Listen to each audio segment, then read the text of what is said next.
Bye.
संताचा महिमा तो बहु दुर्गम, शाब्दिकाचे काम नाही येथे. थोडस मी बोलू. बहु दुधळ जरी झाली म्हैस गाय, तरी होईल काय कामधेनू. तुका म्हणे अंगी व्हावे ते आपण, तरीच महिमान येईल कळो. बहु दुधळ जरी झाली म्हैस गाय, तरी होईल काय कामधेनू. योंत प्रवेशमं वाचमिमा प्रसूक्ता, संजीवयत्यखिल शक्तिधर स्वधाम्ना.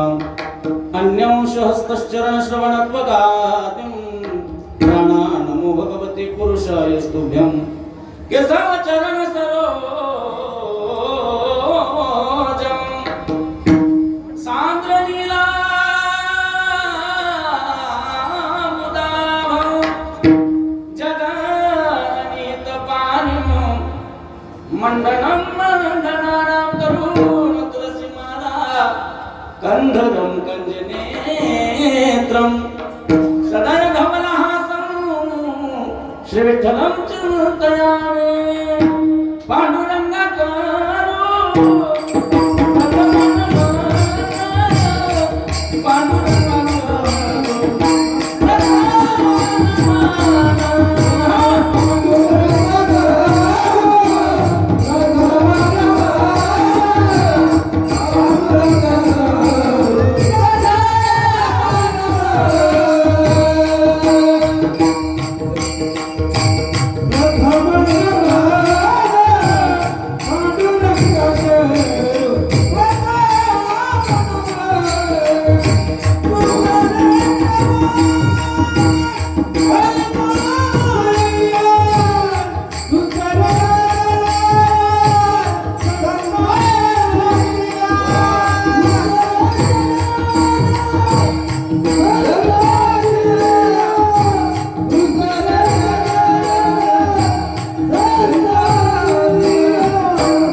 ऐसे नमन करुणी सगळा हरिकथा बोले भोबडिया बोला अज्ञान म्हणून या बोलिया बाळा चालवे सगळा नामाने लोकाभिरामम रणरंगधीरम राजीव नेत्रम रविवंशनाथम कारुण्यरूपम करुणाकरंतम श्रीरामचंद्रम शरणं प्रपद्ये विठला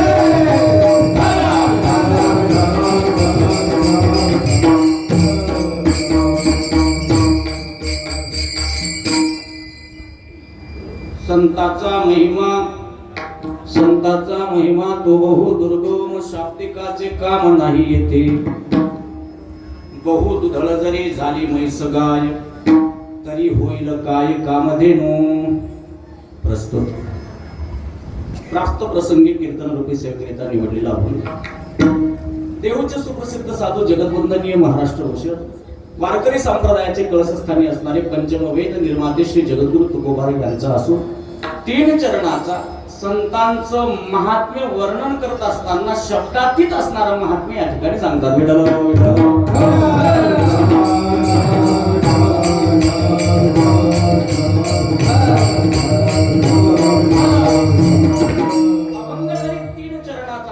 अभंगाच्या माध्यमातून संत जगद्गुरु तुकोबा प्रामुख्याने संतांच्या महिमेचे 4 अत्यंत महत्वपूर्ण उपाय सांगतात, अशा गोष्टी सांगतात.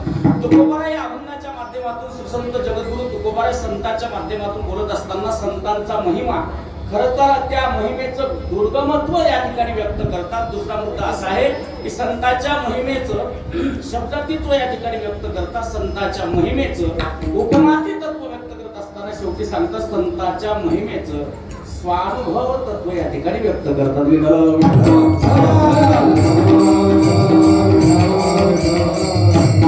अभंग फार गोड आहे. असा कोणी व्यक्ती नसेल वारकरी संप्रदायाचा की त्या व्यक्तीच्या हा अभंग पाठ नसेल. बहुतांश सर्वांच्या अभंग पाठ आहे. जाऊ द्या हो, वारकरी वारकरी असेल त्यांना या अभंगाचा आणि संपूर्ण भावार्थ माहित असेल यात नवल नाही. ऐकणारे चांगले जातवान खानदानी श्रोते असतील ना, त्या श्रोत्यांना देखील या अभंगाचा खऱ्या अर्थाने अर्थ भावार्थ अत्यंत महत्त्वपूर्ण आपल्या प्रत्येकाच्या घरी उतरला असावा. अत्यंत सोपा सुलभ व संतांचा महिमा वर्णन करत असताना 4 गोष्टी व्यक्त करणार आहे.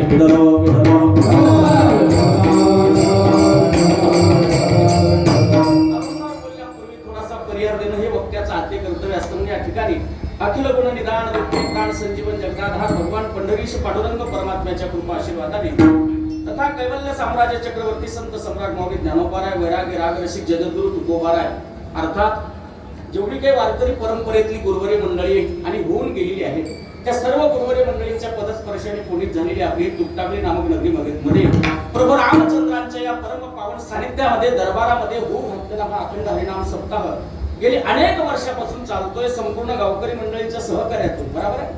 तरुण तडफदार युवा कार्यकर्त्यांच्या अठ्ठासामध्ये व दिग्गज मार्गदर्शकांच्या मार्गदर्शनाखाली संपन्न होतोय. या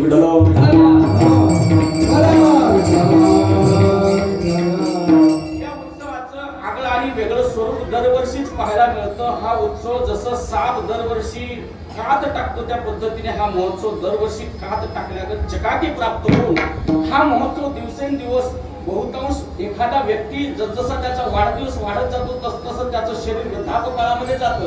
पण या महोत्सवाचं काय वर्म असेल काय महत्व खरं तर मी ठरवून बोल या ठिकाणी आलो नाही. जे असेल ते आता धडाधड चालू असेल काही अडचण नाही.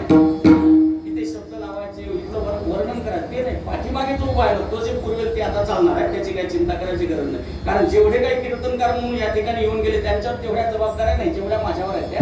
कारण बाहेर जाऊन पाट्या हाणणं फार सोपं आहे. लक्षात येतंय का? बाहेर जाऊन पाट्या हाणणं फार सोपं आहे पण आपल्याच परिसरामध्ये आपल्याच लोकांपुढे बोलणं किती अवघड आहे. फक्त माझ्या ठिकाणी या म्हणजे आपल्या लक्षात येईल.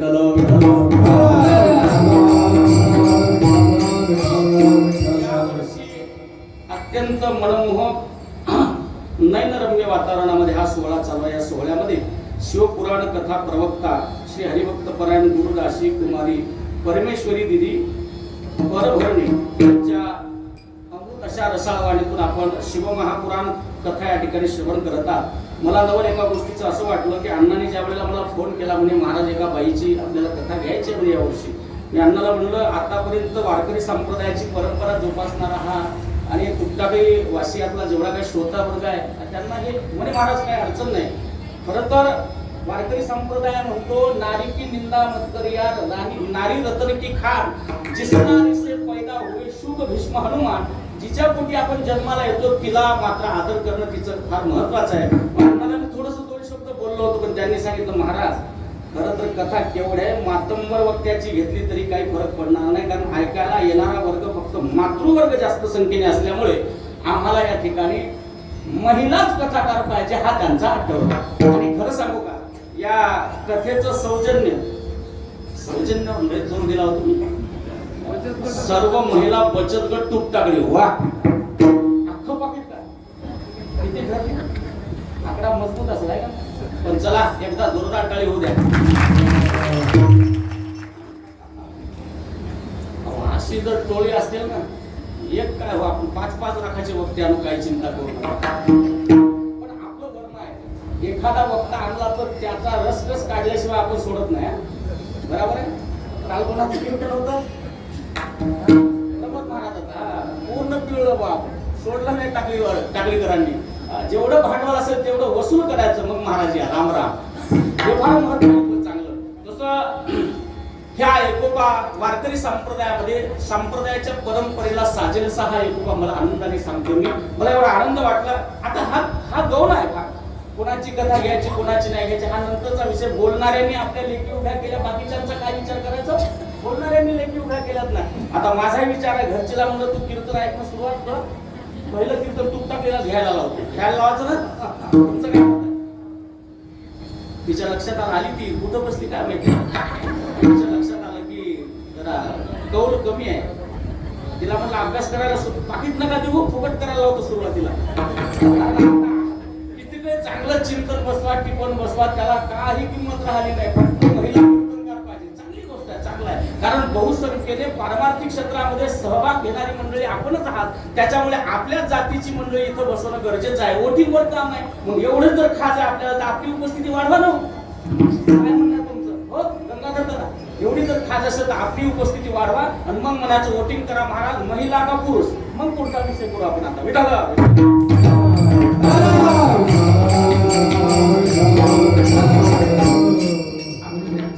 श्रीमुखातून कथा सांगत असेल ना, कथा सांगत असेल ना पुराणामध्ये, शिवपुराण फार सोपं आहे. अण्णा मी ज्या वेळेला सुरुवातीला आली होती कथा 1 लाख रुपयाचं नुकसान केलं.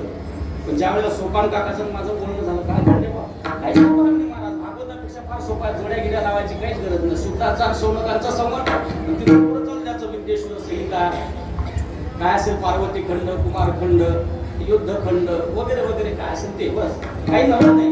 आता मी सुरुवात केली. आता काळानुसार बदलावं लागतं. कारण लोकांच्या भक्तीचा कल, कारण व्यभिचारी भक्ती कलियुगामध्ये घडल्या जाते.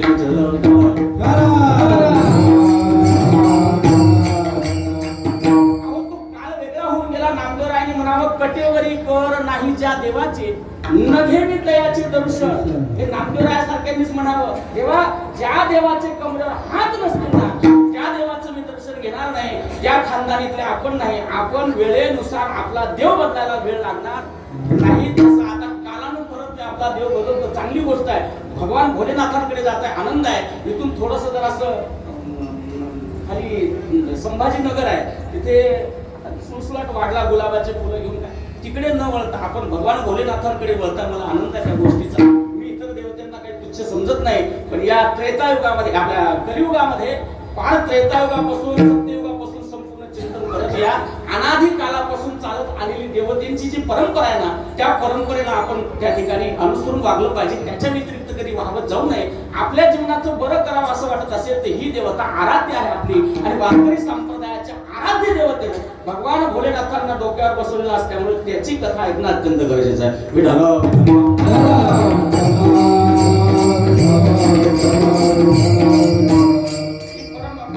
आपण श्रवण करत आहात. आणि आजच्या या अत्यंत नैनरम्य वातावरणामध्ये चालत असलेल्या सोहळ्यामध्ये आजची ही 3ऱ्या दिवसाची सेवा, 5व्या का माझ्या 3ऱ्याला आल्यागत का बसतात असलं वातावरण एकदम टाईट असलं पाहिजे, चेहऱ्यावर प्रफुल्लित वातावरण असलं पाहिजे. तुमच्या चेहऱ्याकडे पाहिलं की असं वाटतं विजया मेला आणि त्याच्या 3ऱ्या दिवसाला आपण या ठिकाणी आलो. 3रा दिवस घालण्यात तसं नाही. आपल्याला आनंदाने या ठिकाणी चिंतन करायचं आणि गोड वातावरणामध्ये करायचं असल्यामुळे आपण सर्व मोठ्या उत्साहाने, हसतमुखाने आता इथून पुढे 4 तास बसाल एवढी मी अपेक्षा करतो. कीर्तनाला सुरुवात करतो. विठ्ठल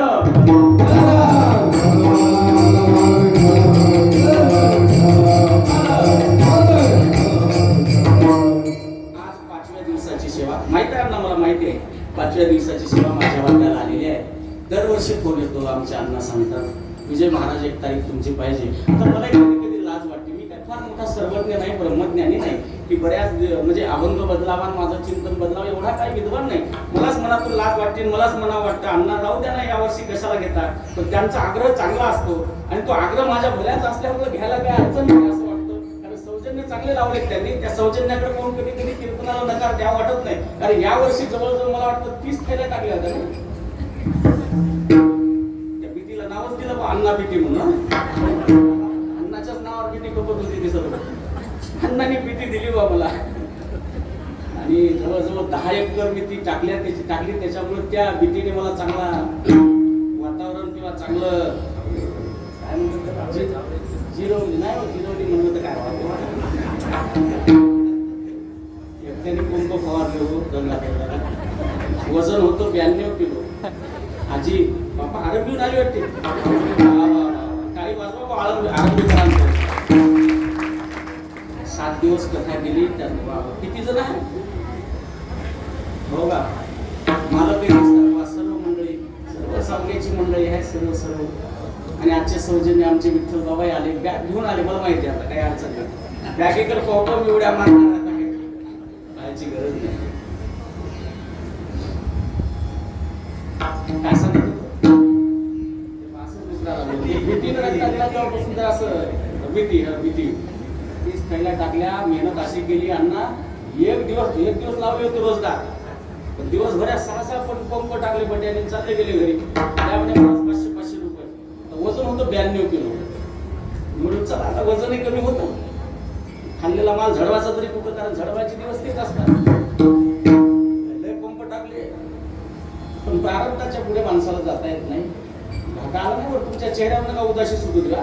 मला 1 रुपया घाटा आला नाही त्याची चिंता करू नका, पण त्याला 45 क्विंटल कापूस झाला. माझ्या शेजारचं कन्हारू मेलं महागडको, त्याला 12 क्विंटलच्या वर कापूस झाला. 5 एकरात नामदेव महाराज 5 एकरात 12 क्विंटलच्या वर कापूस झाला नाही. चला ही कृपा आहे नारोबारायची तुकोबारायची. म्हणून या ठिकाणी 5व्या दिवसाची सेवेकरिता उपस्थित संपूर्ण पंचक्रोशीतील भाविक भक्त मंडळी तसेच तूप टाकळीकर या ठिकाणी उपस्थित आहे. सर्वांच्या या प्रमुख साक्षीने आजचं हे कीर्तन पंचमदिनी या ठिकाणी संपन्न करण्याअगोदर उपस्थित सर्व टाळकरी माळकरी, खरं तर आतापर्यंत जेवढे वक्ते येऊन गेले तेवढ्यांनी सांगितलं.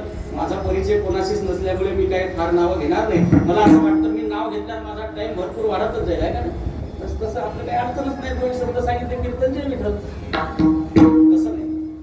परिसरातला या नात्याने मला नामोल्लेख प्रत्येकाचा करावा लागणार आहे. या ठिकाणी सर्व ओळखीचे चेहरे दिसतात, दिग्गज मंडळी आहे. खरं तर मी या ठिकाणी उभं राहावं एवढ्या पात्रतेचा नाही, पण या 10 दिवसामध्ये एक परिसरातलं कीर्तन या नात्याने आपण या ठिकाणी सर्व मंडळी मोठ्या प्रेमाने कीर्तन घेत आहेत.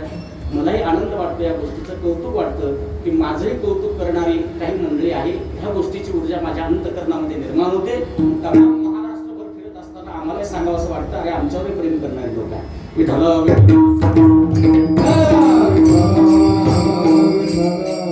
संस्थानची संपूर्ण कमिटी, संस्थानचे अध्यक्ष आमचे श्रीराम दादा, अत्यंत खंबीरपणे पाठीमागे उभे राहणारी परमार्थिक क्षेत्रामध्ये ही मंडळी आहे. त्यानंतर सचिव आमचे दीपक अण्णा नंदवार, अधिकृत सर्व सदस्य मंडळी. मला वाटतं भगवानराव आहे याच्यात, ॲडव्होकेट आपले भगवानरावजी ठाकरे उपस्थित, गायनाचार्य राम महाराज गायनाचार्य, गजानन महाराज गायना, मृदंगाचार्य मुरे महाराज, हरिभक्तपरायण आमचे नामदेव बापू वाचले बा. एकदम टाळी वाजवा बरं, टाळी वाजवा. यमाच्या द्वारातून परत कसं येता येतं हे फक्त या महात्म्यानं दाखवला. अख्ख्या सीझनामध्ये या माणसाने एवढे कार्यक्रम घेतले होते, पण एवढी प्रकृती बिघडली गंगाधर दादा, क्विंटलवरचा माणूस पावभरावर आला. सर्व पावभरावर झाला. पाहिल्यानंतर असं वाटलं आली माय म्हणे 2 दिवस गेले बापू म्हणे बापूला घरी, थोडंसं काही खाऊ पिऊ घालू. आता तब्येत पाहिल्यानंतर काही खरं आहे बा. नामदेव महाराज आहे, हरिभक्तपरायण आमचे बोगडे गुरुजी, हे सर्वांचं प्रेम आहे. मृदंगाचार्य तन्मय महाराज, नाव विसरत नाही, तन्मय महाराज, तुमच्या पाठीमागे साखरकर महाराज, गोड मृदंग वाजवला तुम्ही, तिथे टेकड्यावर आहे मोखला. त्यानंतर ही सर्व टाळकरी मंडळी, पुजारी बा आमचे निकम बाबा, अण्णा गणेशराव आणि माझ्यावर प्रेम करणारा आमचे कैलास दादा आहे, अंकित महाराज आहे. ही सर्व निळू पाटील वगैरे, ही सर्व हनुमंत पाटील, गजानन महाराज, अमृत महाराज, आमचे ज्येष्ठ बंधू, माझ्यावर पितृतुल्य प्रेम करणारे गंगाधर महाराज आहे, गणेश महाराज, आणि आपल्याच गावचं उभरत नवोदित कीर्तनकार आपले राज महाराज. एकदा गोड टाळी, चांगलं कीर्तन करतात. मी ऐकलं मांगोळला चांगलं कीर्तन, मला आवडलं ते कीर्तन. आणि असे वक्ते घडणं फार काळाची गरज आहे. एखादाच घडत, मनुष्याणां सहस्रेश एखादाच घडत असतो. चला तशा वक्त्याला समाजामध्ये थोडंसं उचलून घेणाराही समाज फार महत्वाचा, दुर्लभ असतो, तो दुर्लभ असतो. या ठिकाणी सर्व आमचे शिवदास दादा आहेत, बाजूची महाराज, माझं नाव लक्षात येत नाही, श्रीनाथ महाराज ठाकरे, वा वा, ठोकरे म्हणाला. हे सर्व आमचे मामा आहेत. आधी करून सर्व की बालगोपाल मंडळी, या सर्वांच्या मध्ये आज हा खऱ्या अर्थाने कीर्तनाचा कार्यक्रम पुढे चित्रीकरण करणारे आमचे श्री महाराज इथून मालक आलेले आहेत, आपल्या आरंभीवरून आमचे भावराव दादा, ही सर्व प्रेमाची मंडळाच्या सर्वांचे नाव झाले असतील, नाव राहू द्या. आता बाबा नुसत्या नावाचे पैसे घेऊन गेला का काय, थोडस चिंतनाकडे आपण वळू.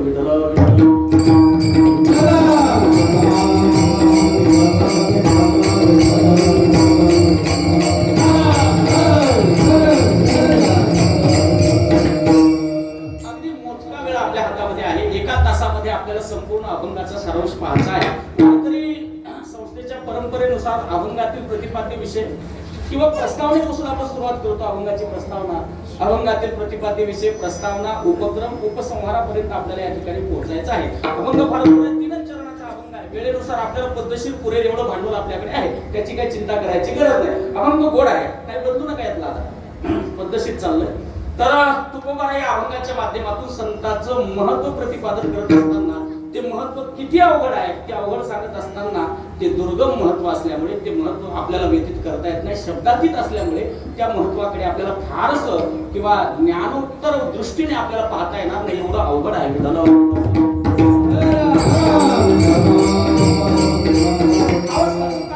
तुकोबाराय म्हणतात मला देखील कळालेला नाही, तुकोबाराय इत्यादी संतांना संतांचा महिमा कळाला नाही यात नवल नाही, भगवान परमात्म्याला देखील संतांचा महिमा कळाला नाही.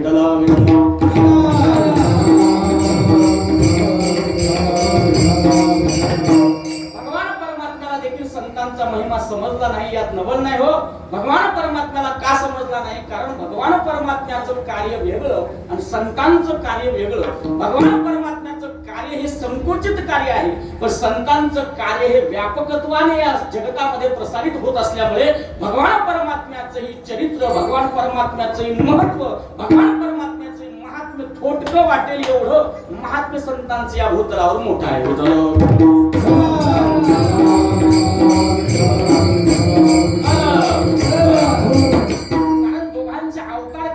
चिंतन केल्यानंतर आपल्या लक्षात येईल की संतांचा महिमा का दुर्गम आहे, का दुर्लभ आहे आणि भगवान परमात्म्यापेक्षा का मोठा आहे. त्याचं कारण सांगतो. भगवान परमात्मा आणि भगवान परमात्म्याचं कार्य, संत आणि संतांचं कार्य दोन्हीचं चिंतन केल्यानंतर आपल्या लक्षात येईल की भगवान परमात्म्यापेक्षाही महत्व हे संतांचं मोठं आहे.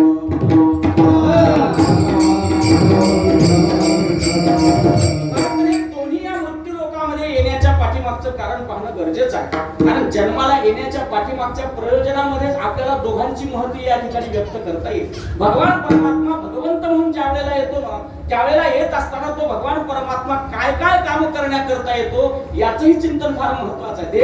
देव म्हणून या मृत्यू लोकामध्ये ज्या वेळेला येतो ना, त्यावेळेला तो भगवान परमात्मा दोन काम करण्याकरता येतो. किती काम? झोपल्या का?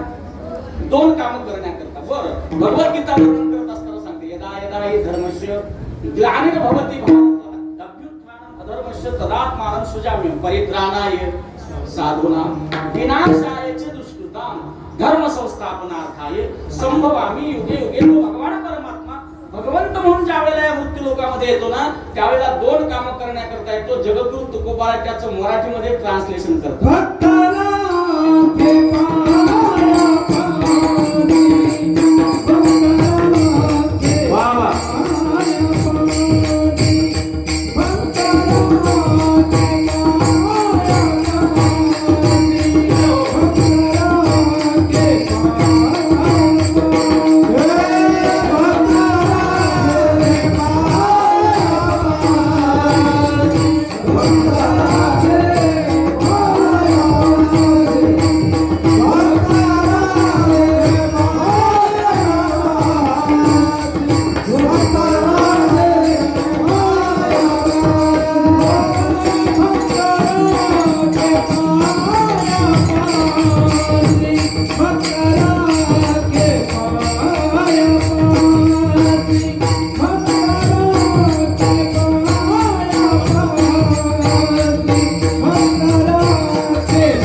येतो ना त्यावेळेला दोन काम करण्याकरता या ठिकाणी येतो. एक तो भक्ताचं रक्षण करतो आणि दुर्जनाचा नाश करतो.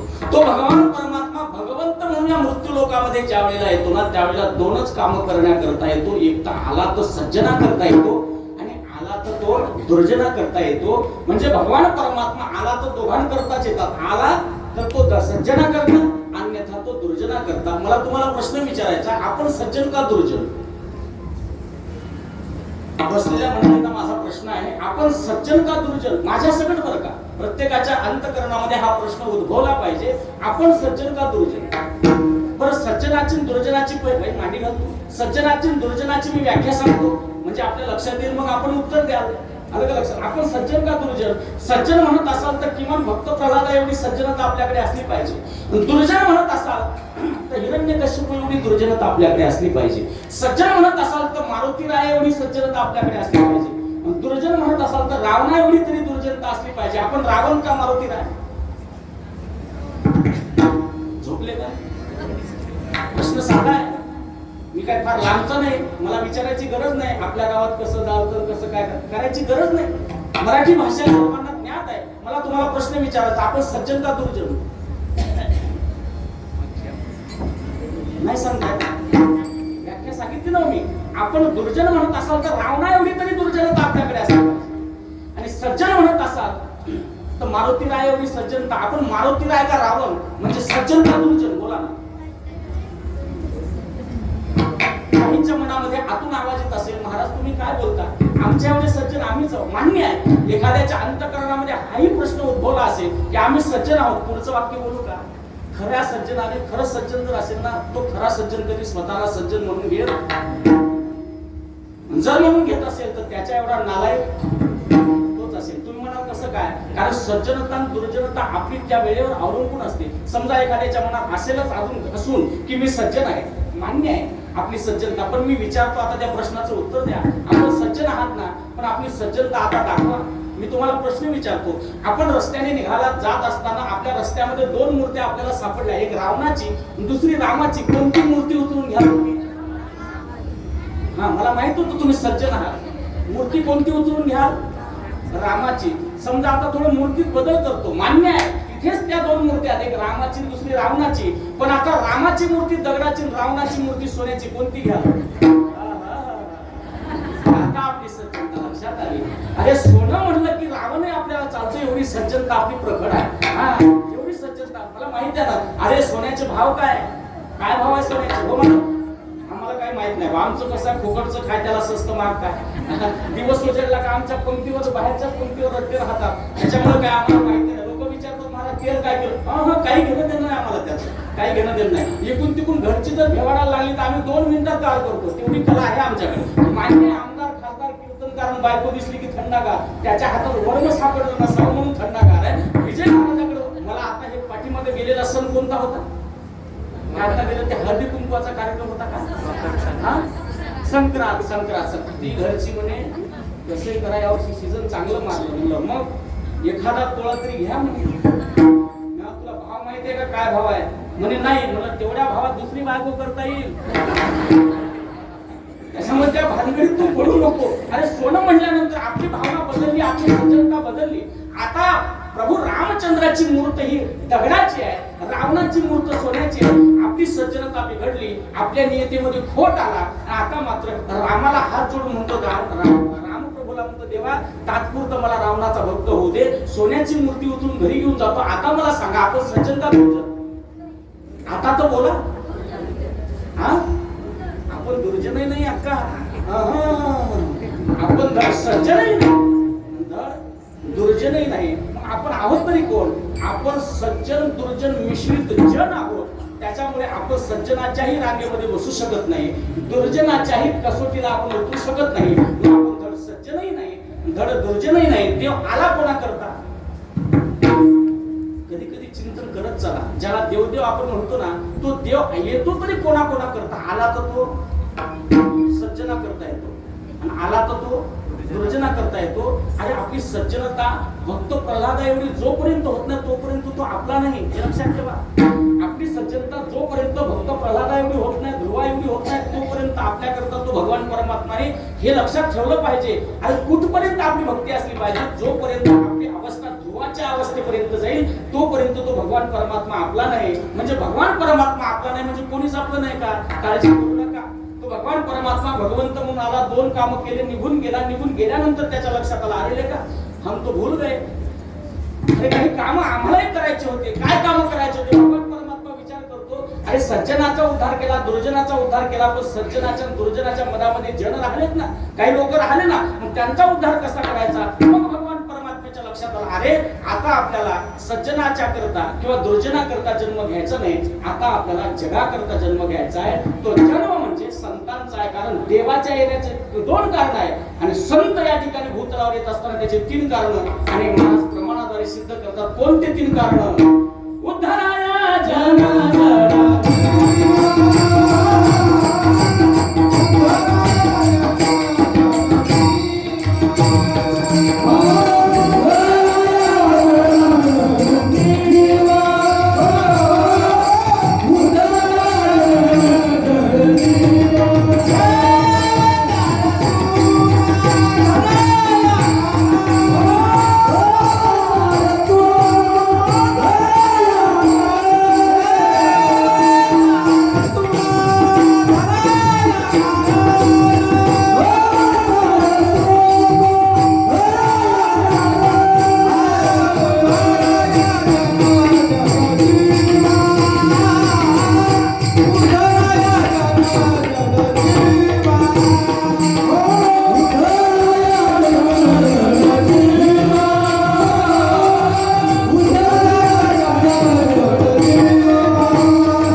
अत्यंत बारीक कान करून ऐका. कारण देव देव म्हणून ज्या वेळेला येतो ना त्यावेळेला फक्त दोन कामं करतो, पण तोच देव ज्या वेळेला कार्य करून निघून जातो त्याच्या लक्षात येतं, अरे आपण सज्जनाचा उद्धार केला, दुर्जनाचाही नाश केला.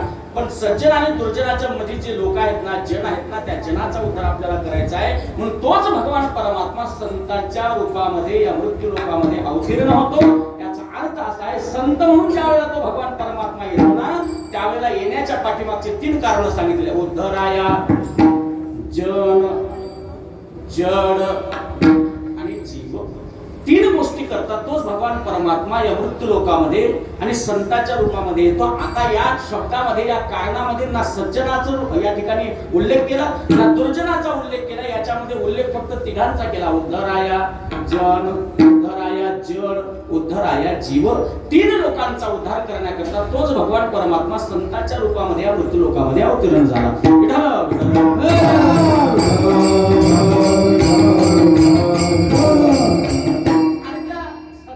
स्वरूपामध्ये येऊन त्या रेड्याच्या मस्तकावर हात ठेवून परिणाम काय झाला? रेड्यामुखी वेद म्हणजे जीवाचा उद्धार ज्ञानोबारायांनी केला, जडाचा उद्धार भिंतीला आज्ञा केली, चाल भिंती म्हणल्याबरोबर जडाचा उद्धार केला. त्याही पुढचं बोलू का? हरिकथासारखा ग्रंथ निर्माण करून तुमचा माझा सर्व जगाचा किंवा जनाचा उद्धार ज्ञानोबारायांनी केला. कशाच्या माध्यमातून? ज्ञानोबाराय म्हणतात काहीच करायची गरज नाही रे. मग काय केलं पाहिजे?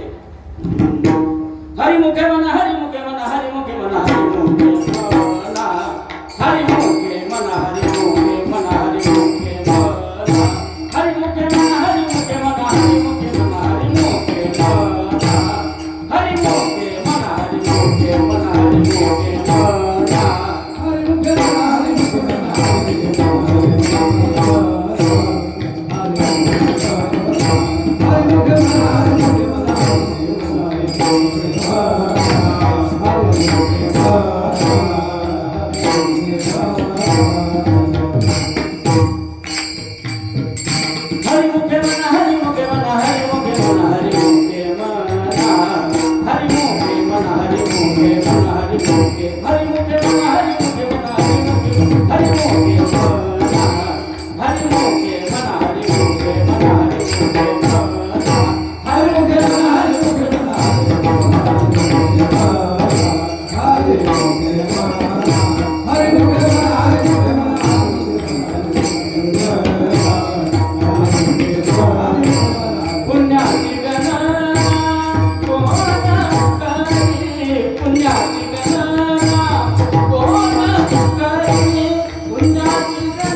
धर्म विष्णुमय जग वैष्णवांचा धर्म. महाराज म्हणतात हरिपाठासारखा ग्रंथ निर्माण करून ज्ञानोबांनी या जनाचा उद्धार केला. एवढी क्रांती देवाला कर. एक बोलू का पुढचं वाक्य. संत जे करतात ना किंवा देव जे करतो ना ते संत कधी करत नाही. नीट ऐका. देव जे करतो ना ते संत कधी करत नाही आणि संत जे करतात ना ते देव करत नाही असं नाही. देवाला करता येत नाही फार महत्वाचं आहे.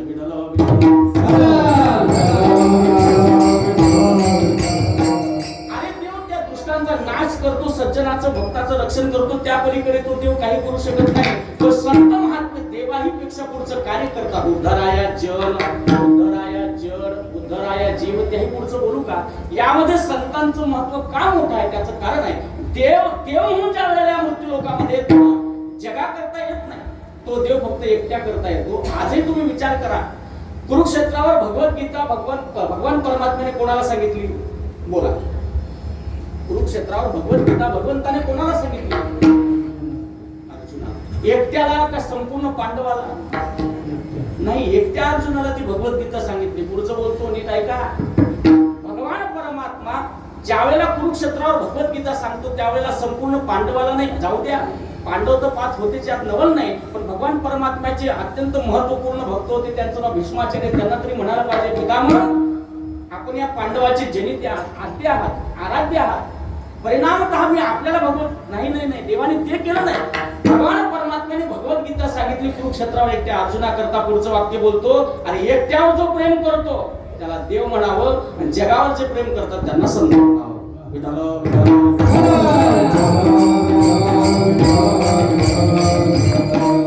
बरं, कोण्या अर्जुनाला भगवद्गीता सांगितली काहीतरी चिंतन करणं गरजेचं आहे. कोणता अर्जुन. अरे ज्या अर्जुनाने संन्यासाचं रूप धारण केलं आणि याची बहीण पळून नेली. संन्यासीत्वा होऊनी जनी. नीट ऐका. संन्यासीत्वा होऊनी जनी चोरूनी नेली. आणि ज्याची तो भगवद्गीता सांगतो त्याची बहीण या अर्जुनाने भगवा वेश धारण केला आणि याची बहीण पळून नेली. त्या अर्जुनाला भगवान परमात्मा भगवद्गीता सांगतो. किती स्वार्थी देवाचं किती संकोचित या ठिकाणी चरित्र आहे. किती संकोचित कामाकरता तो भगवान परमात्मा जन्म घेतो. तसा जन्म नाही. अरे ज्या अर्जुनाला एकट्या भगवान परमात्माने भगवद्गीता सांगितली त्याच अर्जुनाच्या माध्यमातून देवाने जरी भगवद्गीता सांगितली पण त्याच देवाने संताच्या स्वरूपामध्ये ज्या वेळेला जन्म घेतला ना. आता एकट्या अर्जुनापुरतं मर्यादित ठेवलं नाही तर त्याच गीतेवर बहार केली ज्ञानोबारायांनी आणि या जगताकरता ती भगवद्गीता जगापुढे मराठीमध्ये अनुभवली किंवा आणली. हे उपकार या संतांच्या ज्ञानोबारा वर्णन करतात. अर्जुनाचे निव्याजे गीता प्रकाशोनी श्रीराजे संसारा एवढे थोर ओझे फेडिले जगाचे. ज्ञानोबा वर्णन करतात. अरे अर्जुनाचे निव्याजे गीता प्रकाशोनी श्रीराजे संसारा एवढे थोर ओझे फेडिले जगाचे. आता ज्ञानोबा एकट्या पुरती भाषा करत नाही. भगवान परमात्मा बोलला एकट्या अर्जुना करता. पण तोच ज्ञानोबारायाच्या स्वरूपामध्ये ज्या वेळेला येतो ना त्यावेळेला एकट्या अर्जुनाबद्दल बोलत नाही. आता जगाचा विचार करतो. काय विचार करतो ऐका. अवघाची संसार सुखाचा करीन. अवघाची संसार सुखाचा करीन. अवघाची संसार सुखाचा करीन.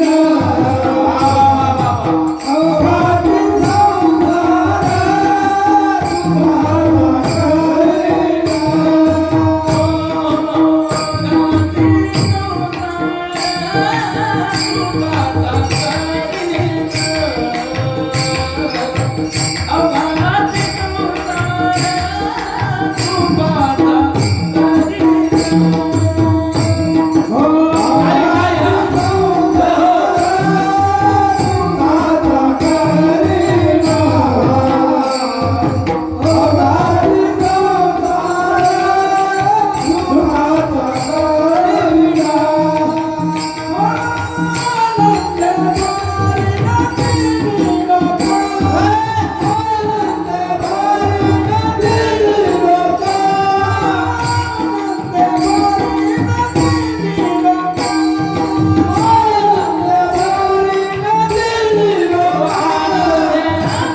प्रेम करून मिळतो त्याला देव म्हणलं पाहिजे, पण तुमच्या माझ्यावर प्रेम करण्याकरता जे येतात ना त्यांना संत म्हणलं पाहिजे.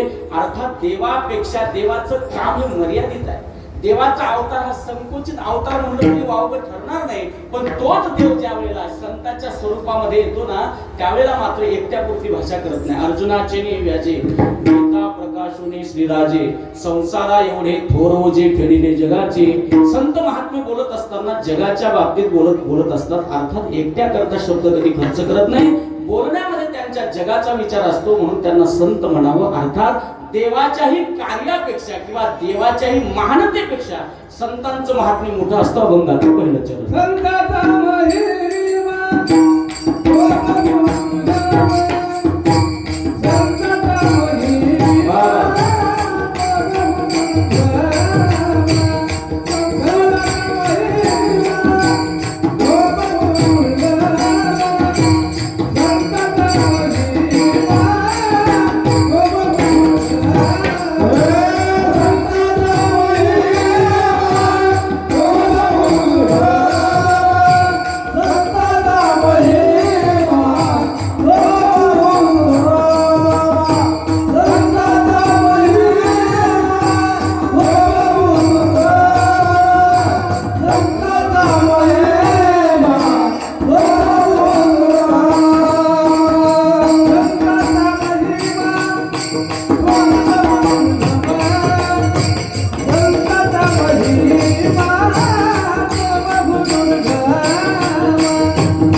संतांचं महात्म्य वर्णन करत असताना ज्या वाणीने वर्णन करायचं, ज्या शब्दाने वर्णन करायचं, शब्दातीत त्या भगवान त्या संतांचं हे महात्म्य आहे. त्या संतांचा महिमा हा शब्दाच्या पलीकडचा आहे. कारण महिमाचा वर्णन करत असताना स्वरूप महिमा वेगळा आणि शक्ती महिमा वेगळा. संतांच्या स्वरूपाचा महिमा जर आपल्याला ऐकायचा असेल तर ज्ञानोबा वर्णन करतात, तया आम्हा परस्परे बाहेर नामाचीच अंतरे आतोनी आतू वटू वस्तू विचारे मी तिची. ते ज्ञानोबा वर्णन करत असताना त्यांच्या स्वरूपाचा जर महिमा पाहायचा असेल तर संत आणि भगवान परमात्मा वेगळा नाही. अरे त्यांचे नाव जरी वेगळे असतील पण स्वरूप मात्र एकच आहे. विठ्ठल आणि संत महात्म्य काय असतं, एखाद्या विशिष्ट व्यक्तीने आपल्या अथक प्रयत्नाने फार उंचीचं पद प्राप्त करणं हे स्वाभाविक आहे.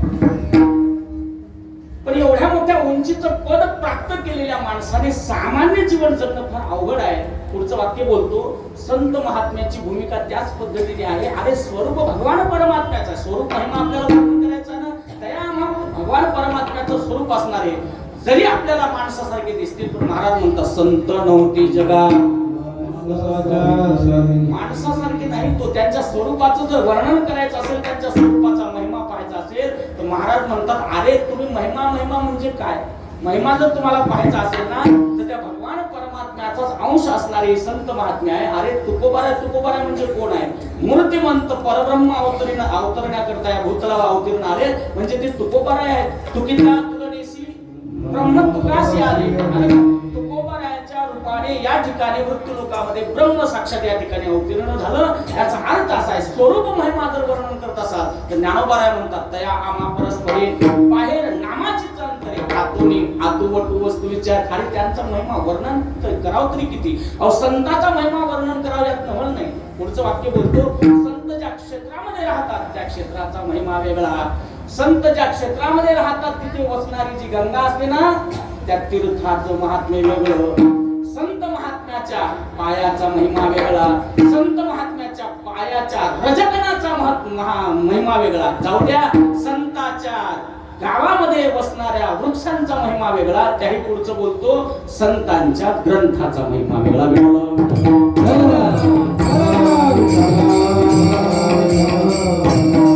संत ज्या तीर्थक्षेत्रामध्ये राहतात त्या तीर्थक्षेत्राचा महिमा तरी काय?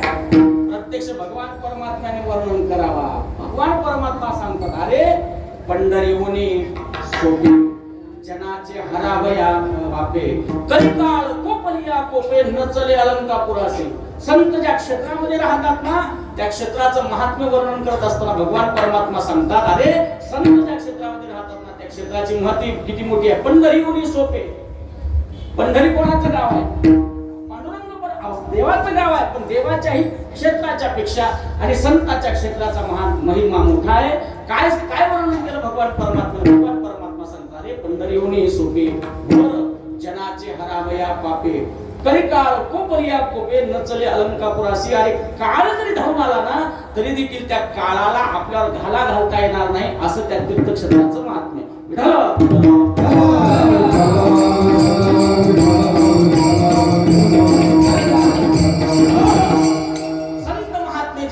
तीर्थक्षेत्रामध्ये बसतात ना त्या तीर्थक्षेत्राचा किंवा त्या तीर्थाचं महात्म्य सांगतात.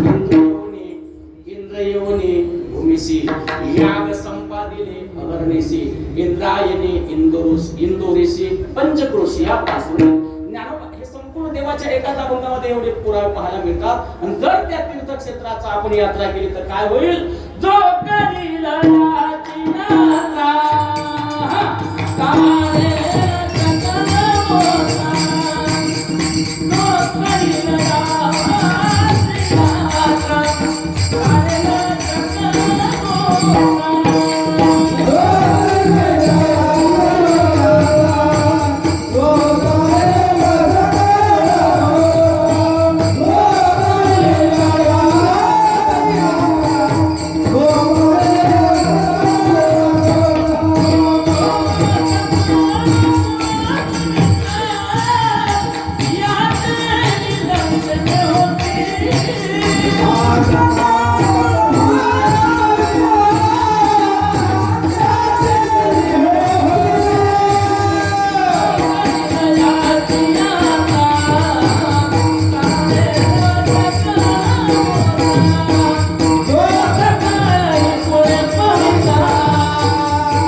तीर्थाचं महात्म्य वेगळं. संत ज्या भूमीमध्ये रजतात राहतात वावरतात त्या भूमीचं महात्म्य वेगळं.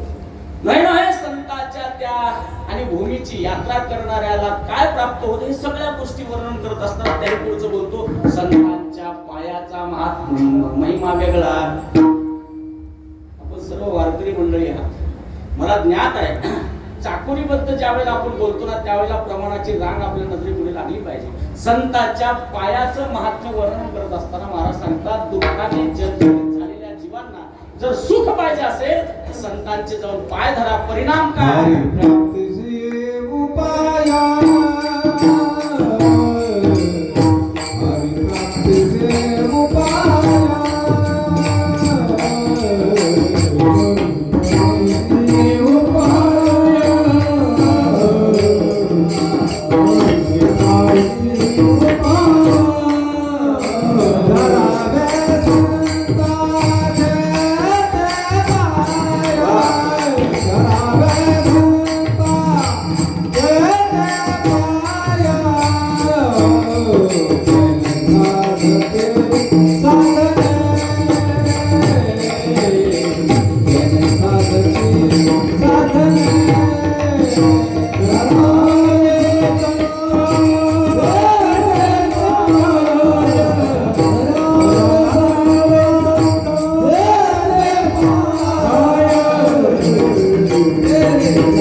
संतांच्या सुख आणि देव हरी प्राप्तीशी उपाय. तुमचं प्रमाण काही वावगं नाही, प्रमाण बरोबर आहे, काळजी करू नका. कारण सुखद उपाय साधूचा कोणी सांगा. भगवान परमात्म्याला सुखाची उपमा सुद्धा दिलेली आहे. याचा अर्थ असा आहे की संतांच्या पायावर सुख आहे. संतांच्या पायाचं महात्म्य वर्णन करेल यात नवल नाही. संतांच्या पायाला लागलेल्या मातीच्या कणाचं महत्व काय? संत चरणारा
संतांच्या रजकणाचा महिमा. अरे ज्या करता आपल्याला जन्म घ्यावा लागतो अशी वासना काय होते?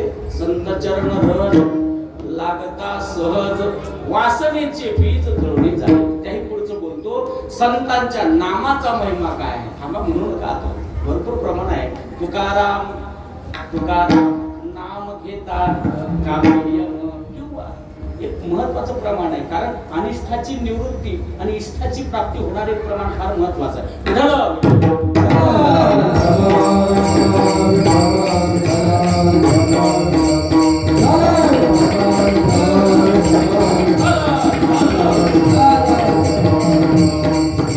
संतांचं नाव घेतल्यानंतर आपल्याला पुण्याची प्राप्ती होते आणि पापाची निवृत्ती होते असा त्या प्रमाणाचा अर्थ आहे. आता प्रमाण आठवत नाही मला. आठवत असेल तर पहा. नाव संतांचं नाव घेतलं की पुण्याची प्राप्ती होते. राज महाराज येतं का लक्षात? हा अभ्यासच असतो इथं. कीर्तन म्हणजे त्या जुन्या पद्धतीने चाललोय आपण आता. म्हणजे संतांचं नाव घेतलं की पुण्य संपादन केलं जातं, पापाचा नायनाट होतो. अर्थात अनिष्ठाची निवृत्ती, अनिष्ठाची प्राप्ती असे काही आणि महत्वाचे मुद्दे असतात वारकरी संप्रदायामध्ये. एखाद्या वेळेला एखाद्याचं दर्शन घडल्यानंतर पुण्य मिळतं पण पाप जात नसतं. पण मेन काय आहे संतांचं महत्व? तर ते मेन असं आहे की संतांचं नाव घेतल्यानंतर पुण्य प्राप्त होतं. पुण्यवंत व्हावे घेता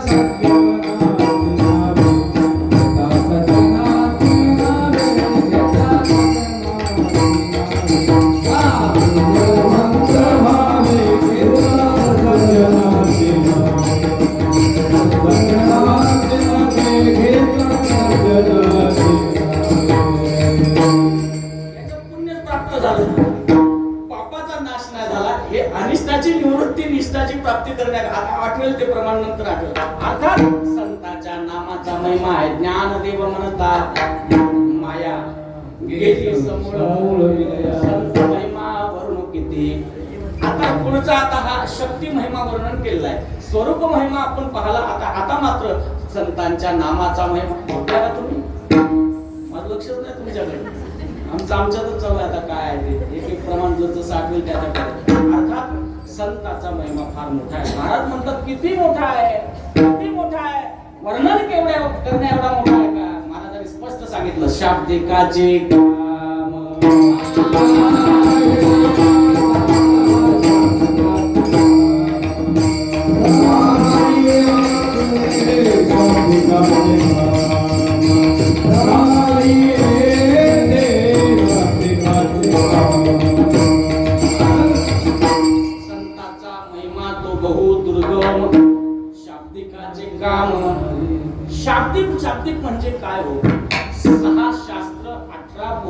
चार वेदाचं पठन जो करतो त्याला शाब्दिक असं म्हणतो. मग त्याच्या मुखातून संतांचा महिमा वर्णन करून जमेल का? महाराज म्हणतात जमणार नाही. अरे त्याच्या काय आणि बसची बात नाही. म्हणजे याचा अर्थ संतांचा महिमा जर वर्णन करायचा असेल त्यांच्या सुद्धा गोष्टी कामाच्या नाहीत. म्हणजे शाब्दिक काय आहे, व्याकरणाच्या दृष्टिकोनातून तीन तत्व फार महत्वाचे आहे. एक स्त्रीलिंग, नपुंसक लिंग आणि पुलिंग. या तीनही तत्वापैकी एक लिंग अत्यंत बडबड करणार आहे. प्रातस्मरणीय वैकुंठवासी प्राचार्य मामासाहेबांच्या चरित्रामध्ये गोड त्यांचं वाक्य आहे. मामासाहेब म्हणायचे एखाद्या वेळेला पुलिंग म्हणजे दोन पुरुष एका खोलीमध्ये ज्या आपलं 100 पुरुष एका हॉलमध्ये जर बंद करून ठेवले तर त्यांच्यापैकी एकाचाही आवाज मुखातून निघणार नाही. पण त्याच एकाच छोट्याशा खोलीमध्ये दोनच स्त्रिया एकत्रित बसवा, त्या दोघींची कलकल थांबव, जरासा आपण बाजूला व्हा, बसल्या बसल्या त्यांच्या गोष्टी चालू होते. ते जुने कीर्तनकार म्हणायचे दोन आवा, दोन जावा, दोन बुवा, दोन कुत्री, दोन मिस्त्री. हे दोघं एकत्रित जमणार नाही. दोन कुत्री या गावचं त्या गावचं भेटलं की कधीच गळाभेट घेणार नाही. एकमेकाच्या अंगावर दोन बुवा एकत्रित आले तर पटत म्हणून सांगता येतं का? हो आता बस स्टँडवर आता दिवस राहिले नाही बस स्टँडवरचे. कदाचित चुकून जर बस स्टँडवर दोन बुवाची भेट झाली तर एकमेकाकडे मारक्या म्हशीसारखे पाहतात. मोठं कठीण काम आहे. अरे दोघंही एकत्र आले की कधी काही पटणार नाही. तसं स्त्रीलिंगी, स्त्री म्हणजे वाणी. ही वाणी काय करते? फार गडबड करते. या वाणीची उपमा, स्त्रीची उपमा वाणीला दिलेली आहे. महाराज म्हणतात मग ती वाणी जर त्या संतांचं महात्म्य प्रतिपादन करत असेल तर जमणार आहे का? महाराज म्हणतात नाही. शाब्दिक कोणाला म्हणावं? 6 शास्त्र, 18 पुराण आणि 4ही वेदाचं पठन जो करतो ना त्याला शाब्दिक म्हणावं. त्याच्यामधून किंवा त्याच्या मुखातून वर्णन केलं तर जमेल का? महाराज म्हणतात नाही. एवढी बडबड करणारी जरी वाणी असेल, ऐका, एवढी जरी बडबड करणारी वाणी असेल तरी देखील त्या वाणीला म्हणावं लागतं ठेविता पायी जीवन.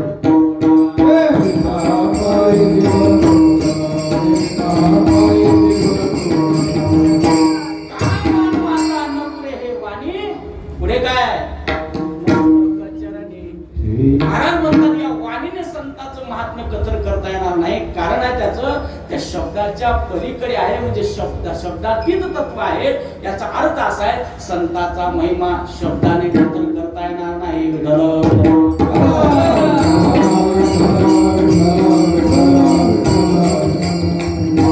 म्हणतात शब्दाने कथन करता येणार नाही. काही उपमा देऊन बघा, काहीतरी उपमा देऊन बघा. महाराज म्हणतात उपमा देऊन बघा तुम्ही काय करायचं आहे ते. उपमा देत असताना दुसऱ्या चरणामध्ये महाराज उपमा देतात.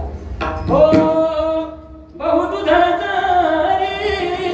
झाली म्हैस गाय. उपमा ही हा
गाय. अरे किती काही दूध देणाऱ्या म्हशी असतील, किती काही दूध देणाऱ्या गायी असतील. हल्लीच्या काळामध्ये काही हायब्रिड गायी निघाल्या. एका गायीचं एका वेळेला 40 लिटर दूध निघतं बाबा. पाटील खरं सांगतो बरं, 40 लिटर. आजही तुम्ही पश्चिम महाराष्ट्रामध्ये जा, कोतूर, ओझर, नारायणगाव या भागामध्ये जा, त्यांना त्या गायीच्या ओव्याखाली दूध काढण्याकरता त्यावेळेला मशीन नव्हत्या बरं का. मी पाहिलं त्यावेळेला सांगतो त्यांना गायी गाईच्या ओव्यातून दूध काढण्याकरता बाजरी ठेवायला जागा शिल्लक राहत नव्हती. ते खड्डा करायचे, त्यात बकेट ठेवायचे, मग गाईला उभं करून दोहन करायचे. म्हणजे एवढी दूध देणारी गाय, कामधेनू, या दोन्हीची तुलना करत असताना महाराज म्हणतात कामधेनूची बरोबरी करू शकत. अरे गाय कितीकही दूध देऊ द्या, 100 लिटर काय एका वेळेला दूध देऊ द्या ना म्हशीने गाईने, पण मात्र कामधेनूची बरोबरी करू शकत नाही. महाराज म्हणतात कल्पतरू तळवटी जो कोणी बैसला कायवान. अरे गाईच्या दुधाने तहान भागणार नाही, शुडा भागणार नाही.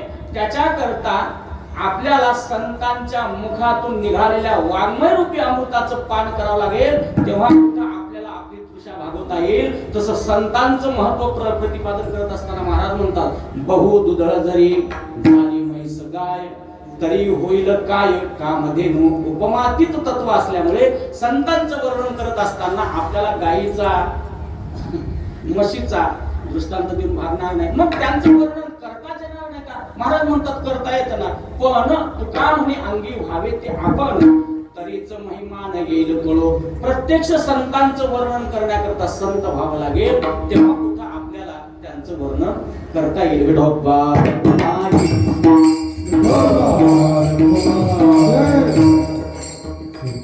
खरं तर मी नेहमी सांगतो वारकरी संप्रदायामध्ये कीर्तन म्हणजे कीर्तनाची प्रणाली काही वेगळी नाही.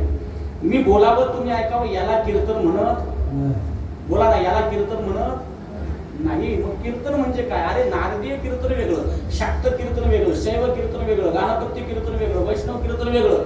पुढचं बोलू का? नामसंकीर्तन वेगळं. महाराजांना किंवा भगवान परमात्म्याला जे मान्य आहे ते कीर्तन कोणतं?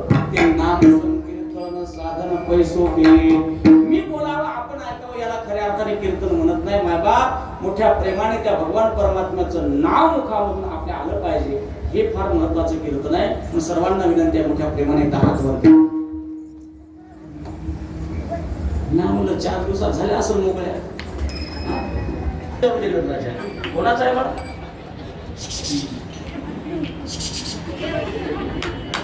हा हातवर हातवर हातवर हातवर. खरं सांगू का तो आला ते मला माहिती.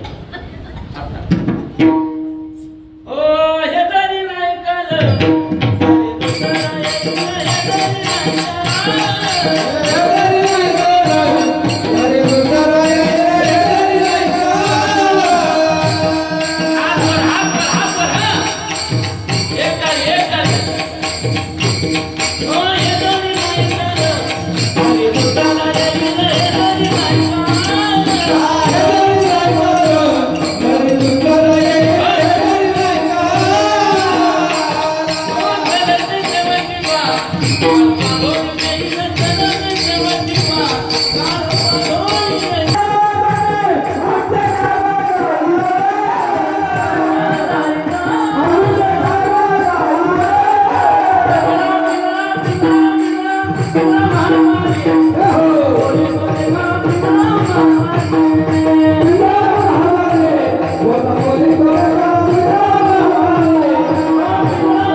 सावर होनी भजनी राजा देवकडा करवारे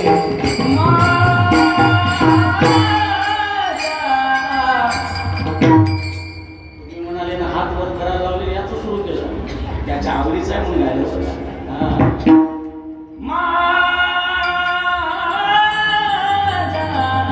मल्हारीची माला मल्हारीची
पान काका म्हणताबाई काही काही म्हणत नाही अरे हे नाही म्हणायचं हे काय आपल्या मंत्रात आहे का त्या ह्याच्यात आहे कुठं कठीण काम आहे नाही मला पीछे से आई लागे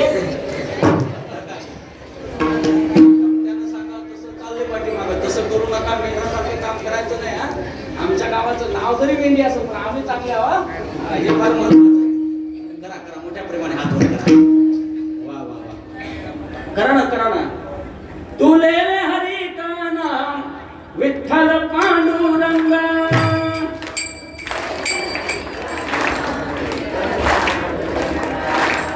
तुले हरी का नाम विठ्ठल पांडुरंग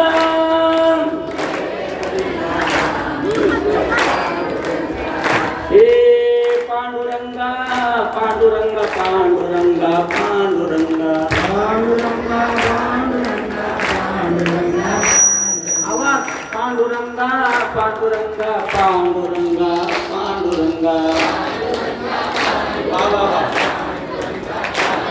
तू लेले हरी का नाम विठ्ठल पांडुरंगा तू लेले हरी का नाम विठ्ठल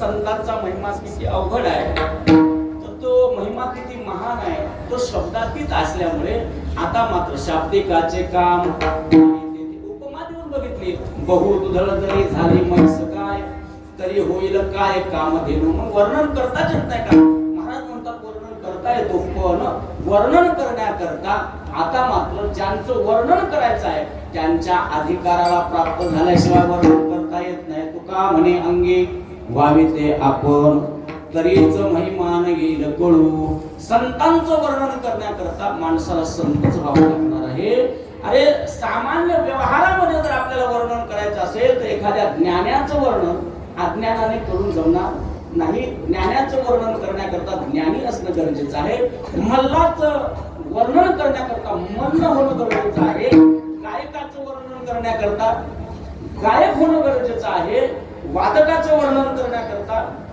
वादक होणं महत्वाचं आहे तसं संतांचं वर्णन करण्याकरता संत होणं गरजेचं आहे तुम्ही म्हणाल महाराज त्यांच्यामध्ये आमच्यामध्ये काय फरक आहे ते फेटा बांधतात आम्ही पट्टा बांधतो ते धोतर घालतात आम्ही धोतर घालतो, ते पांढरे घालतात, आम्ही पांढरे घालतो, मग आम्ही संत नाही का? सुभाषितकाराने वर्णन केलं. बगळा पाहिला का? बगळा झोपल्या का कोकिळांनो? बगळा म्हणतो बगळा. कसा आहे बगळा पाहण्याकरता? पांढरा आहे. Very good. बगळा कसा आहे? पांढरा आहे. आता राजहंस कसा आहे सांगता येईल का? पांढराच आहे. पाहायचा असेल तर सर्कस मध्ये जा, नक्की आपल्याला राजहंस पाहायला मिळेल. कदाचित 99 राजहंस आणि एक त्याच्यामध्ये बगळा बसवा, 100ची संख्या पूर्ण करा. पाहत असताना त्यांचा परिचय किंवा त्यांना ओळखणं शक्य नाही. कारण राजहंसही दिसण्याकरता पांढरा, बगळाही दिसण्याकरता पांढरा. मग या 100मध्ये 99 राजहंस आहेत आणि एक बगळा आहे. ओळखायचं कसं काय? कारण दिसण्याकरता तेही पांढरे, आम्ही पांढरे.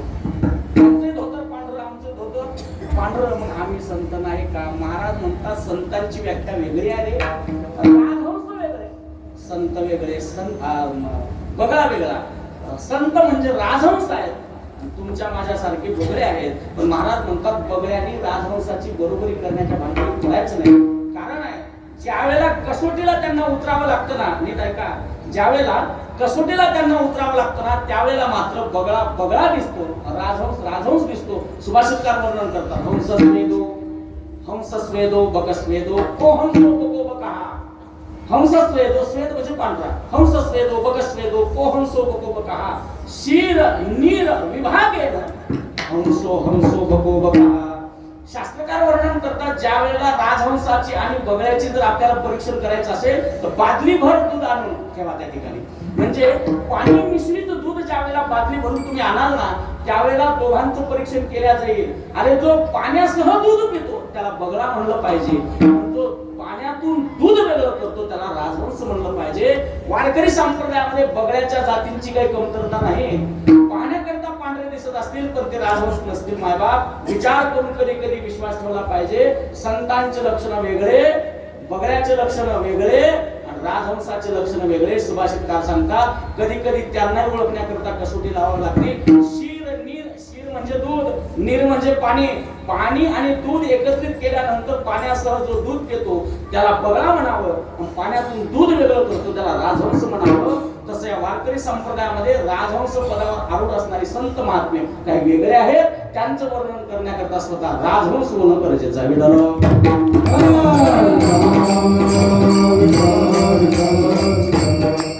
काही पुढचं अजून माझे 2 मिनिट शिल्लक आहे ना. काही पुढचा दृष्टांत सुभाषितकार सांगतात. सुभाषितकार म्हणतात अरे कावळा वेगळा आणि कोकिळा वेगळी. कावळा कसा आहे दिसण्याकरता? ना व्हाईट. कसा आहे?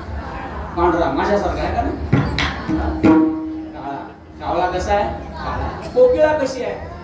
काळीच आहे. समजा 100 कोकिळेमध्ये जर एखादा कावळा येऊन बसला ना, 100 कोकिळेमध्ये जर एखादा कावळा येऊन बसला ना, ओळखता येत नाही. कारण बाह्य रंगाचा विचार केल्यावर आपल्याला कोकिळाही काळी दिसते, कावळाही काळा दिसतो, पण ओळखणं मात्र फार कठीण आहे. मग ओळखायचं केव्हा? जेव्हा सा लावेल तेव्हा, जेव्हा स्वर लावेल तेव्हा, जेव्हा तो कंठ उकलेल ना त्यावेळेला लक्षात येतं ही कोकिळा आहे, हा लेखाचा कावळा आहे. अरे स्वर बाहेर निघल्याशिवाय, महाराज म्हणतात तो स्वर निघतो केव्हा? वसंत समय प्राप्ते काकक काकक पिकक पिकाहा. महाराज वर्णन करतात काकक कृष्ण पिकक कृष्ण को भेदो पिक काकयो. कावळा हे कृष्ण म्हणजे काळा आहे. कावळा कसा आहे? काळा आहे. पिकक कृष्ण म्हणजे कोकिळा सुद्धा काळी आहे. पण ओळखायचं कसं? वसंत समय, वसंत ऋतूचं आगमन झालं का मग मात्र कावळा काव काव करतो, कोकिळा मंजूळ स्वरामध्ये आणि त्या ठिकाणी गाते. तसं या जगतामध्ये दिसण्याकरता जरी या कोकिळेसारखे दिसत असतील पण मात्र जोपर्यंत कंठ त्यांचा ऐकायला येत नाही तोपर्यंत कावळा आहे का कोकिळा परिचय देता येणार नाही. बाह्यरंगाने आम्हाला संत ओळखता येणार नाही किंवा बाह्यरंगाने आम्ही संत होऊन जमणार नाही, आपल्याला वर्णन करता येणार नाही. मग करावं काय लागेल? महाराज म्हणतात तुका म्हणे अंगी व्हावे ते आपण तरीच महिमान येईल कळू. मग अंगी व्हावे ते आपण म्हणजे करावं तरी काय लागेल? महाराज म्हणतात पुढे गेले त्यांचा शोधित मार्ग. अरे ते ज्या वाटेने गेले ना त्या वाटेने तुम्हाला जावं लागेल, त्या पदावर आरूढ व्हावं लागेल आणि मग मात्र तुम्हाला ज्या वेळेला संत पद प्राप्त होईल ना तेव्हा त्यांचं वर्णन करता येईल. ज्ञानेश्वर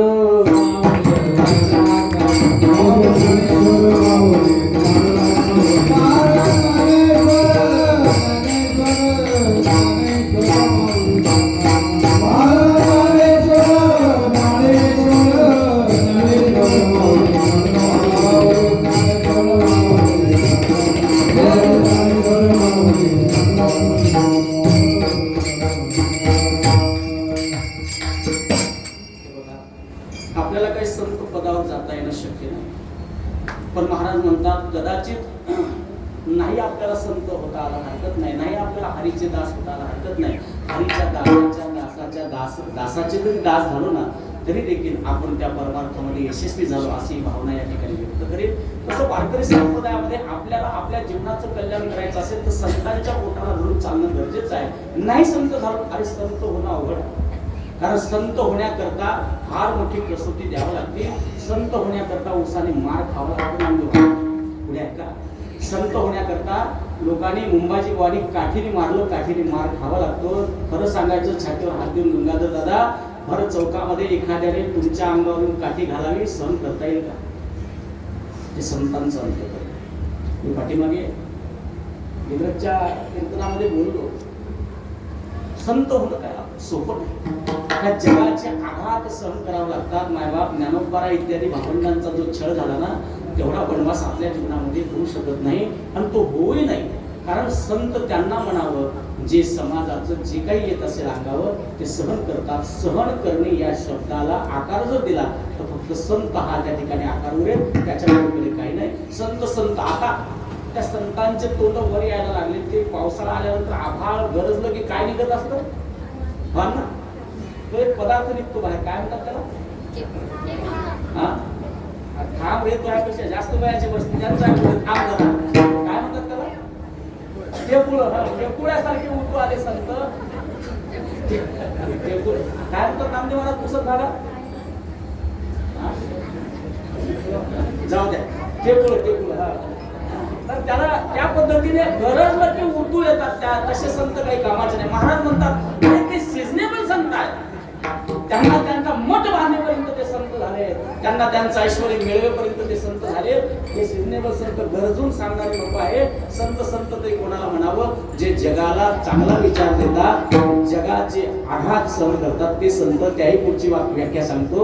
महाराज वर्णन करतात वैष्णव जन तो देने कहिए जे, वैष्णव जन तो देने कहिए जे, पीर पराई जाने रे. वैष्णव जन तो देने कहिए जे, पर दुखे उपकार करे तोय मन अभिमान ना आवे रे. वैष्णव जन तो देने कही.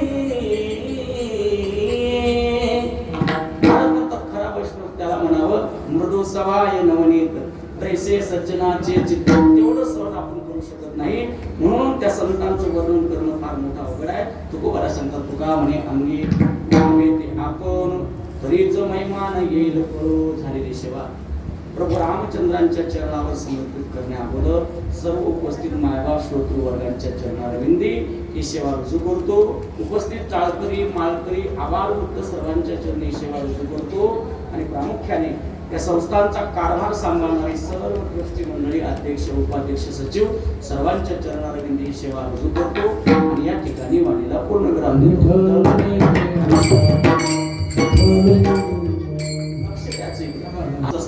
दिसण्याकरता जरी मूर्ती तुम्हाला साधी दिसत असेल, मूर्तीकडे काही कमी नाही बरं का. हा एवढंही असून ऐका किती एकर आहे? किती एकर आहे? किती एकर? 20 एकर आहे ना. जरा ऐकू कमी येतं मला माहिती आहे म्हणून बोललो बरं. आमचं नेहमी बैठक असते. 20 एकर नाही 23 एकर. मुलगा एवढी आहे ऐकत ना. 23 एकर आहे घरी, मुलगा एवढी आहे. पुण्याला वाटते नाही, ससून मध्ये आहे का?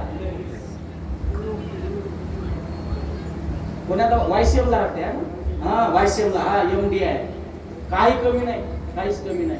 पण बाबा कधी गाडीवर बसत पायी चालणार म्हणजे चालणार 5-6 किलोमीटर. आणखी मला वाटतं 50-60 वर्ष जगेल. काळजी करू नका तुम्ही हा. एवढे ऐश्वर्य असून ऐका पुढचं, एवढं ऐश्वर्य असून गुरुवर्य वामनबाबाजीच्या चरणाजवळ बसायचे. ऐका मावल्या हो ऐका, संपत्तीला काही कमी नाही, पैशाला काही कमी नाही. एवढं जरी असेल पण गुरुवर्य वैकुंठवासी आमचे सायखेडचे आमचे वामनबाबाजीच्या पायाजवळ बसायचे, पान काढून द्यायचे. एखादा एवढ्या इस्टेटवाला असता तर म्हणलं असतं बुवा तुमच्यासारखी 10 विकत घेतो, पण नाही. श्रद्धा म्हणावं, वारकरी संप्रदायाची आणि चाकोरी म्हणावी अशा पद्धतीने जीवन जगणारे. मला आनंद वाटला त्यांनी माझं सौजन्य घेतलं. त्यांनी सौजन्य घेणं म्हणजे काय हो, परमात्म्याने ओटीमध्ये घ्यावं एवढं या ठिकाणी भाग्य मला प्राप्त होईल. अहो नावाकडे जाऊ नका. त्या बाबाचा असा आहे, कमरेला लंगोटी बँकेत कोटी आहे, ती मला माहित आहे चांगलं. कमरेला लंगोटी बँकेत कोटी आहे. एकटाच मंदिर बांधतोय तो बाबा, एकटाच सप्ताह करायचं म्हणलं तरी काही मागे हटणार नाही. आम्हाला वाटतं आपल्या बलखंडी महाराज मंदिराला काय दिलं, मूर्त्या दिल्या वाटते आहे ना, मूर्त्या दिल्या. काय कोणाचं म्हणजे सहभाग नाही घ्यायचा, एकट्याने द्यायचं. तुम्ही घेतला, काळजी करू नका, काही कमी नाही त्यांच्याकडे. म्हणून आजच्या कीर्तनाचे सौजन्य आमचे विठ्ठलरावचे जुगंडवार काका यांच्या चरणी झालेली सेवा समर्पित करू. वाढीला पूर्ण करा. विठ्ठलाला जय जय.